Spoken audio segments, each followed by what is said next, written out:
pouco sobre a temporada de vestibulares 2015. Esperamos que você tenha ido super bem e estamos aqui para fazer um balanço geral do que houve nesse ano nas diversas disciplinas. A professora Eva, de língua portuguesa, vai fazer alguns comentários sobre o nível de complexidade das provas da temporada 2014-2015 e vai também discutir com a gente quais foram os principais conteúdos de língua portuguesa. Como foram, Eva? As questões da FUVEST, começamos falando da prova, a segunda fase da FUVEST, foram as questões com nível médio. Lembrando que o aluno que foi para a segunda fase, ele já tem o repertório, já tem toda a vivência da primeira fase. Então, o aluno está preparado para fazer uma segunda fase com nível médio. Não teve questões estranhas ou descontextualizadas ou pegadinhas. A FUVEST já há muito tempo já não faz isso, os vestibulares geralmente já não fazem mais isso.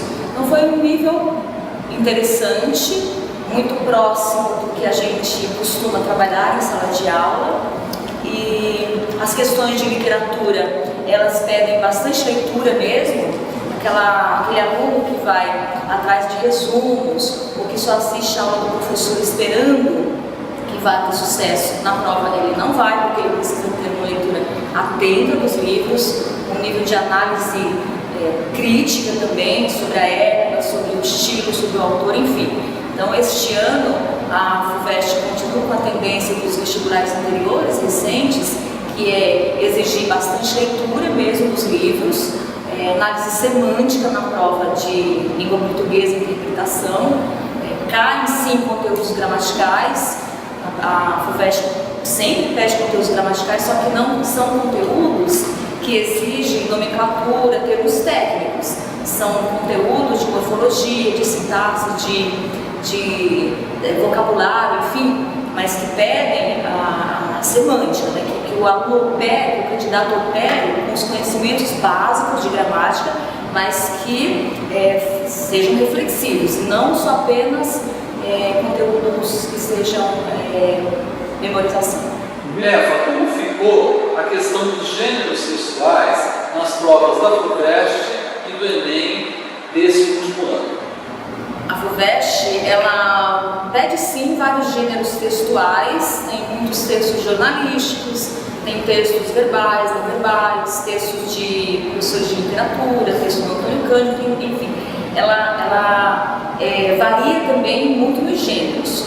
O Enem, por ser uma prova que tem mais questões, um nível muito maior de questões, colocou para quase todos os gêneros esse ano nos vestibulares, mudou o vestibular dele. Mudou em relação ao ano passado, foi uma prova bem mais reflexiva, foi uma prova bem mais, com um nível de complexidade maior também do que o ano passado, mas muitos gêneros, basicamente todos os gêneros com os quais a gente trabalha na realidade, o Enem pediu esse ano. É uma prova muito boa também, muito equilibrada. As duas provas estão muito equilibradas. Eva, qual a questão que você destacaria em língua portuguesa dessa temporada de vestibulares 2014-2015? Eu destaco a questão número 5 da segunda fase agora do vestibular da FUVEST. Essa questão, ela é importante a gente olhar dentro do contexto da prova, porque ela teve um nível de complexidade maior que as outras. Ela pede, por exemplo, ela exige 4 níveis de leitura. Ela exige a leitura em si, porque a gente fala muito de leitura e de interpretação e às vezes a gente não sabe muito bem o que é isso, essas habilidades. Ela exige que o aluno leia a questão, né? Ela trata de um texto do Delfim Neto, que um colega dele, Roberto Campos, construiu um axioma. E ele diz que a ignorância ela não tem limite inferior. Então, o aluno tem que entender o que é a ignorância não ter limite inferior, né? Tem que ler isso. Entender dentro desse contexto, que é um deputado que, segundo ele dizia, sandices, lá onde ele falava, entender essa questão, ele tem que interpretar, não é? Interpretar num nível mais profundo, porque não só compreender dentro do do contexto, mas interpretar, relacionar com as ações do deputado. E ainda a FUVEST pede, na alternativa A, ela pede que a relação desse axioma, né, a ignorância não tem limite inferior, com a frase construir mundos maravilhosos. Isto é, com esse axioma que ele construiu, a gente pode construir mundos maravilhosos. Então é uma questão que pede não só a leitura do texto, mas da frase em si, a compreensão, a interpretação dessa frase, relacionando com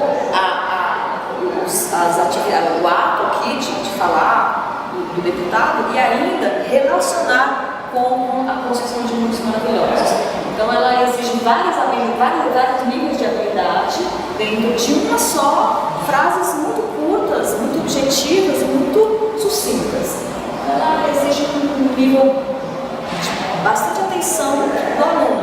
Não é uma questão que exige gramática, não é questão de literatura, é questão de interpretação de texto e de relacionar com o contexto do texto, mas também com o mundo, né? O que é construir mundos maravilhosos? Então é uma questão muito interessante, muito boa, marca um bom nível para frente. Eva, muito obrigado por sua participação. A sua análise vai fazer os nossos internautas perceberem que a língua portuguesa hoje tem novos enfoques e ficarem preocupados e predispostos a trabalharem nesse novo enfoque. Eu agradeço, espero que a gente tenha um 2015 tão bom quanto foi 2014, eu sou sempre otimista, e se a gente continuar com esse nível de ensino que a gente tem aqui no cursinho da Poli, a gente vai aprovar tantos